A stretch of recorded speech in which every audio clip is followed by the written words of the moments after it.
We will need some fabric glue, a pair of pliers, and some plastic. And the clear nail polish and the toothpick, that's for an optional step, and I'll show that in the tutorial.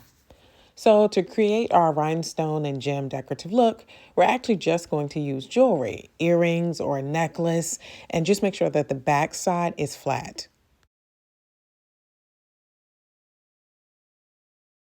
Well, the first step is to remove the back of the earring that goes into the piercing. So I use a nail clipper. You can use whatever, remove it. I actually forgot to record that part.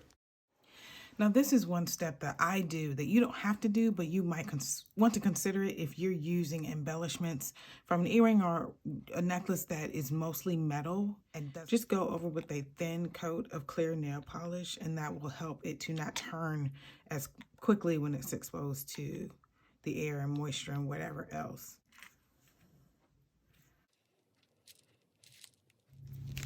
So I tucked some plastic underneath the collar so there's no chance of the glue seeping through the fabric, even though that's very unlikely to happen on a collared shirt. This is a little, so the jewelry is dry and we're ready to go to the adhesive. So turn it over on the back, a little bit of glue right over to the back. And I put some glue right here on the corner of this paper, and I'm applying it with something like a fine tip, a Q-tip or a nail pick or something. I said Q-tip. I meant toothpick. A Q-tip is not going to work on this step.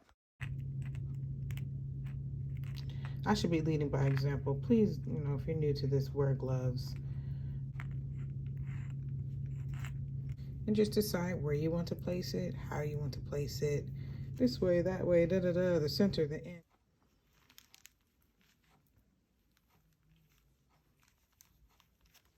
Press that back side in so it's pressed in really well.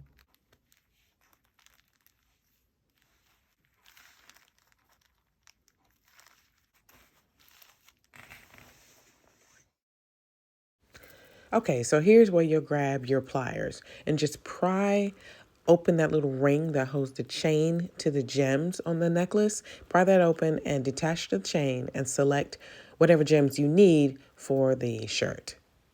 You may discover that having a pair of pliers is helpful because if you have two, you can hold the necklace with one and you can actually pry open the split ring area with another.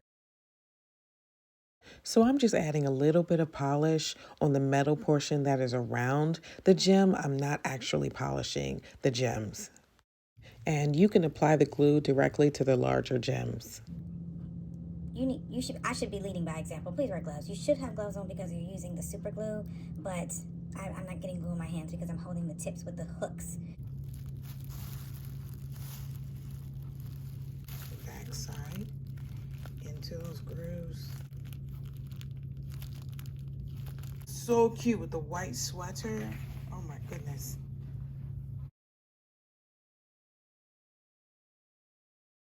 So another thing you can do in addition to this look is you can attach a necklace or a chain of some sort to act as an extension of the embellished look on the shirt. That look sits at the collar, but you can really extend that embellished look with the necklace, especially like a long wide one. angle, anything you want. So I have a bracelet, which I prefer. I just want something simple and short. You can use a bracelet, and it has one clasp or lobster clamp on one side.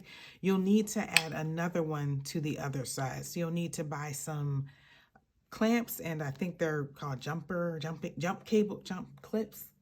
I do not know what they're called, but there is a link in the description on how to add a clamp to the other side. So all you have to do is clamp it. And that is a look, and it's that simple. This is so easy compared to putting on individual rhinestones on the collar. That can be very tedious. It can take a long time to get them perfectly symmetrical. This is easier because the work has already been done for us with the necklace or the earring. They're already attached. Just one piece laid down.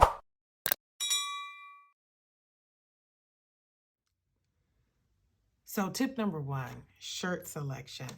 So when selecting your shirt for a project like this, keep in mind the collar, that you want it to be big enough to hold whatever gems you're using, and you want it strong and stiff enough to do that. Sometimes thinner shirts or cheaper shirts tend to have a flimsy collar that really can't withstand the weight of the gems. Now you might be going for something simple and you know, simple and small, and that might work. But if you want more gems and something more dramatic, a stiffer collar will work. I know this blouse looks really smooth and silky, yet there's something stiff in this collar.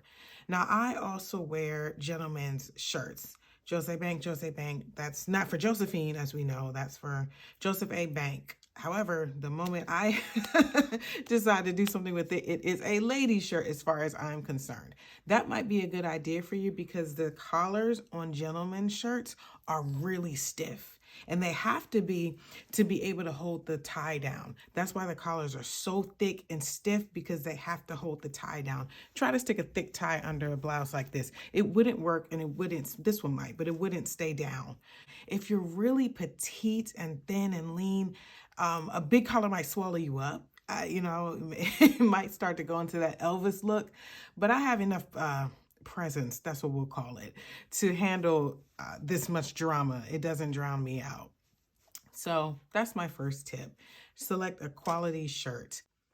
Number 2, your jewelry selection. But I would recommend, especially if you're starting out, to get something secondhand if you like, or go to one of the discount stores.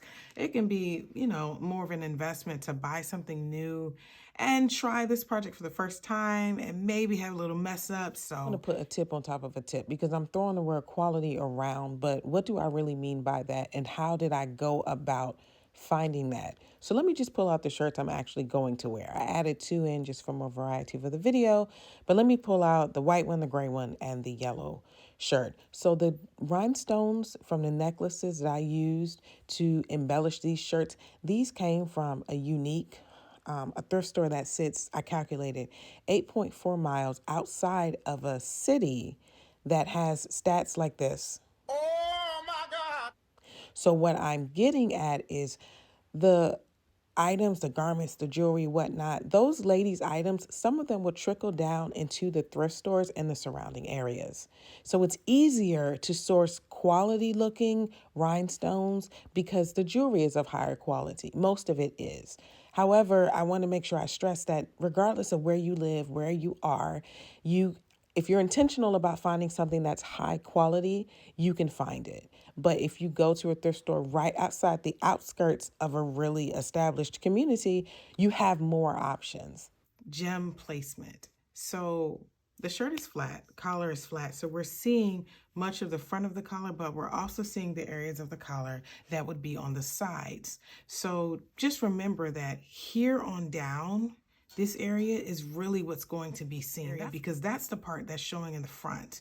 But if you add gems and rhinestones up here, keep in mind, those are going to show on the profile. I learned that when I put the shirt on afterwards. I said, oh, wow, half of my flare is going all the way up my neck. But this would be a prime example of one that this is what you're going to see on the front, but the majority of it is actually going to be on the side of the collar. So it'll show from the profile. So, you know, pull your hair back. So just keep in mind the placement. And I would just keep in mind the weight of the jewelry as well. Something heavier, you would need to make sure you have a stiff collar. And again, see, the heaviest gems are on these 2 shirts that are for a gentleman, but no one's gonna know. I mean, look, washing, I recommend dry cleaning. It's the best. However, you may want to try gentle cycle on the shortest amount of time, but then again, if the shirt is dirty, it needs to be cleaned. So, and what I'm getting at is working to keep this from turning and rusting over time. But I would recommend dry cleaning. Maybe. Okay, so that wraps this up, ladies. So find the designer in you and you give it a try and put a little flair and diversity to your workwear. Now, one more thing. This video is getting long, but this is it. Those kind of fake collars, I'm going to order one of those and figure out how to make them because I want to do my blouses that have a variety of colors and different rhinestones. So once I figure that out, I'll make a video on that. Bye, ladies. See you next time.